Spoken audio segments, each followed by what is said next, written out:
بسم اللہ الرحمن الرحیم۔ السلام علیکم ورحمۃ اللہ۔ میں امید کرتی ہوں آپ تمام لوگ خیر و عافیت سے ہوں گے، اور میری اللہ تعالیٰ سے دعا ہے کہ اللہ تعالیٰ آپ تمام لوگوں کو اپنی حفظ و امان میں رکھے۔ میرے پیارے دوستو، آج میں بات کروں گی شب بارات کی حقیقت کے بارے میں قرآن و حدیث کی روشنی میں۔ نبی کریم صلی اللہ علیہ وآلہ وسلم پر پورا قرآن مجید نازل ہوا۔ آپ نے پورا قرآن امت کو دیا۔ نبی پاک صلی اللہ علیہ وآلہ وسلم پر اللہ تعالیٰ نے جو احکامات نازل کیے تو آپ نے وہ تمام احکامات امت کو سکھا دیے۔ آپ صلی اللہ علیہ وآلہ وسلم کی زندگی میں 23 سال یہ مہینے بار بار آئے۔ 40 سال کی عمر میں تو آپ کو نبوت ملی، لیکن 23 سال کے عرصے میں آپ نے کسی ایک سال بھی صحابہ کرام کو اکٹھا کیا ہو؟ کیا جو ہے نا شب بارات بھی ہے، شب معراج بھی؟ تو آج آپ لوگ اتنے نوافل پڑھنے چاہیے، آج آپ کو اتنے روزے رکھنے چاہیے، صبح اٹھ کو آپ کو یہ اعمال کرنے چاہیے۔ آپ نے امت کو اس بات کا حکم نہیں دیا، لیکن آج اس طرح کے اعمال، اس طرح کی کہانیاں، اس طرح کے من گھڑت قصے امت کے اندر عام ہو گئے۔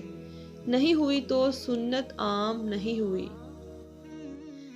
آپ اگر سنت کو زندہ کریں گے تو بدعت ختم ہو جائے گی۔ جب آپ بدعت کو زندہ کریں گے، اسلام میں ایک نئی چیز پیدا کریں گے، اس کا اثر ہمیشہ یہ ہوگا لوگ سنتوں سے اعتراض کریں گے۔ لیکن آج کے دور میں 15 شعبان کی رات ہمارے ملکوں میں وہ کچھ ہو رہا ہے جو نبی کریم صلی اللہ علیہ وآلہ وسلم نے ہمیں کرنے کو نہیں کہا۔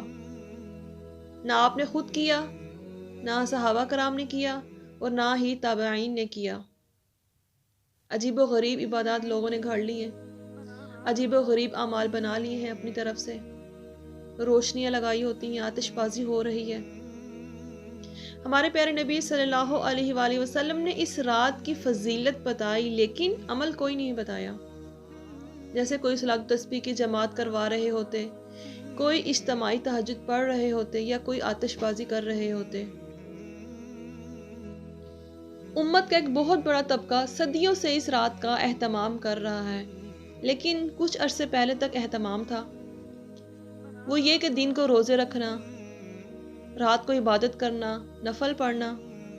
لیکن جو اب شروع ہوا اس کا تو کوئی ہمارے اسلام میں کنسیپٹ ہی نہیں ہے، کوئی وجود ہی نہیں ہے۔ اس رات کو اللہ تعالیٰ نے مبارک بنایا ہے۔ حدیث پاک میں آتا ہے اللہ تعالیٰ اس رات میں ساری دنیا کے لوگوں کی بخشش فرما دیتا ہے، سوائے 5 آدمیوں کے۔ 5 کے سوا سب اہل ایمان کی مغفرت ہو جاتی ہے۔ ان میں سے پہلا ہے مشرک، یعنی شرک کرنے والا۔ دوسرا دل میں بغض رکھنے والا، کینہ رکھنے والا۔ تیسرا اپنی شلوار ٹخنوں سے نیچے رکھنے والا، لیکن ایک شرط کے ساتھ، اور وہ تکبر کے ساتھ ہو۔ لیکن اگر سستی کی وجہ سے، غفلت کی وجہ سے ہے تو اللہ تعالیٰ غفور الرحیم ہے۔ اگر وہ اس وجہ سے لٹکا رہا ہے کہ طبیعت میں تکبر ہے، پھر وہ اس وعید کا حقدار ہے۔ چوتھا ماں باپ کا نافرمان۔ آپ صلی اللہ علیہ وآلہ وسلم نے فرمایا دکھ دینے والا۔ چھوٹی موٹی اونچ نیچ تو ہر گھر میں ہو جاتی ہے، لیکن جس نے والدین کو ٹکڑے ٹکڑے کر دیا ہو اور ان کو دکھ دے دے کے ان کا سینہ چیر دیا ہو، تو اس نے ماں باپ کے دل کو زخمی کر دیا ہو، ماں باپ کو بہت زیادہ دکھ پہنچایا ہو، تو اس شخص کی اس رات معافی نہیں ہوگی۔ تو چوتھا انسان ماں باپ کا دل دکھانے والا، اور 5واں جس کے بارے میں آپ نے فرمایا کہ اس کی بخشش نہیں ہوگی، وہ ہے مسلسل شراب پینے والا۔ مستقل جو شراب کا عادی ہو، ان 5 کو مؤخر کر دیا جاتا ہے، یعنی ان کی معافی نہیں ہوتی۔ اب معافی نہ ہونے کا مطلب یہ نہیں کہ اللہ تعالیٰ کبھی بھی معاف نہیں کریں گے۔ معافی نہ ہونے کا مطلب یہ ہے کہ 5 ایسے گناہ ہیں کہ اس کی وجہ سے بخشش رک جاتی ہے۔ اگر وہ شرک سے نکل آئیں، وہ کینہ سے نکل آئیں، وہ تکبر سے نکل آئیں، وہ والدین کی نافرمانی سے نکل آئیں، وہ شراب چھوڑ دیں، تو ان لوگوں کی بھی بخشش ہو جاتی ہے۔ जब कोई तौबा करेगा फ़ौरन बख्शिश हो जाएगी। ना 15 शबान की ज़रूरत है फिर, ना लैलतुल क़द्र की ज़रूरत है फिर। जहाँ भी वो बैठ जाए, वो तौबा करे, जिस लम्हे वो तौबा करे, उसी वक्त अल्लाह ताला उसकी तौबा कबूल फरमा लेंगे और अल्लाह ताला उसके सारे पिछले गुनाहों को माफ़ फरमा देंगे। लेकिन शर्त ये है कि वो सच्चे दिल से अल्लाह ताला के हुजूर तौबा करे। दिन का रोज़ा, रात का क़याम, ज़्यादा से ज़्यादा बस इतना ही। क़याम से मुराद नवाफिल है, घर में पढ़ ले, कोई मस्जिद में पढ़ ले। नवाफिल नफली इबादत घर में ही अफजल होती है। हमारे प्यारे नबी सल्लल्लाहु अलैहि वसल्लम सुन्नतें हमेशा घर से ही पढ़ के आते थे। तहज्जुद अपने घर में ही पढ़ते थे, मस्जिद में नहीं पढ़ते थे सिवाय एतकाफ़ के। अब अपने नवाफिल, सुन्नतें, तहज्जुद सब घर में ही पढ़ते थे और मस्जिद में सिर्फ फ़र्ज़ आके अदा फरमाते थे। एतदाल अल्लाह ताला को हर चीज़ में पसंद है। दुनिया जो मुख्तसर है उसमें कैसे पसंद नहीं होगा। आखिरत जैसे मामले में भी अल्लाह ताला हमसे फरमा रहे हैं एतदाल। ऐसे ईसाइयों की तरह तर्क दुनिया ना करो, यहूदियों की तरह दुनिया के पीछे ना पड़ जाओ। रिज़्क़ हलाल भी कमाओ, अपने बच्चों को भी देखो, अपने फ़राइज़ को भी देखो और अल्लाह ताला से अपना मामला भी ठीक रखो। दीन हो या दुनिया, दोनों में अल्लाह ताला को एतदाल पसंद है।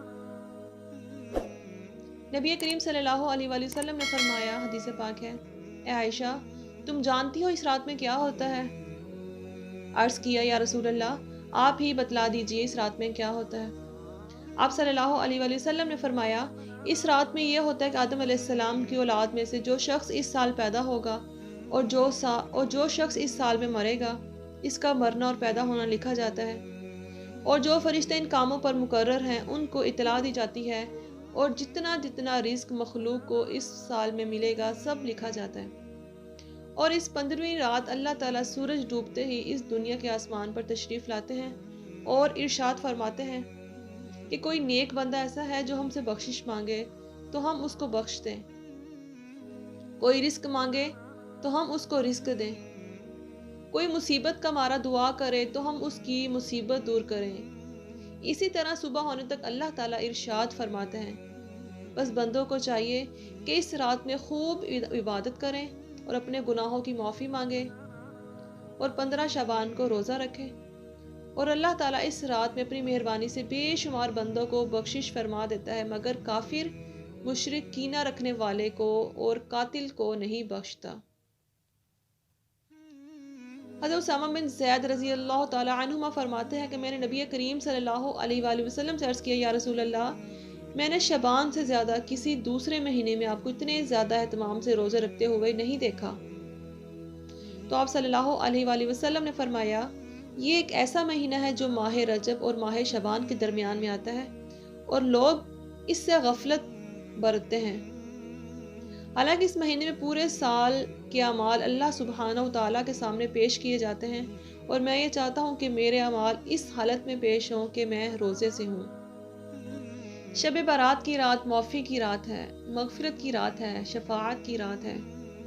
हदीस पाक में आता है कि अल्लाह ताला इस रात बनी कलब की बकरियों के बाल से भी ज़्यादा लोगों की मग़फ़िरत फरमा देते हैं। सुभान अल्लाह। हज़रत अनस रज़ी अल्लाह ताला अन्हु बयान करते हैं कि मैंने नबी करीम सल्लल्लाहु अलैहि वसल्लम से दरियाफ़्त किया, या रसूल अल्लाह, सबसे अफजल नफली रोज़े कौन से हैं? तो आपने फरमाया, माह शबान। आपने फरमाया, जो शख्स माह शबान में 3 रोज़े रखता है और मुझ पर दुरूद सलात पढ़ता है तो अल्लाह ताला उसके तमाम गुनाह माफ़ फरमा देते हैं और इसके रिस्क में भी बरकत फरमा देते हैं। सुभान अल्लाह। तो मेरी प्यारी बहनों और भाइयों, शब बारात में सिर्फ 3 या 4 दिन बाकी रहते हैं, तो आप लोग खुद भी इस रात का एहतमाम करें और अपने घर वालों को भी इसकी तरगीब दें, जितना हो सके इबादत करें। मेरी अल्लाह ताला से दुआ है कि अल्लाह ताला हमारे तमाम गुनाहों को बख्श दे और हमें दीन पे कायम रहने की तौफीक अता फरमाए। अस्सलामु अलैकुम व रहमतुल्लाह।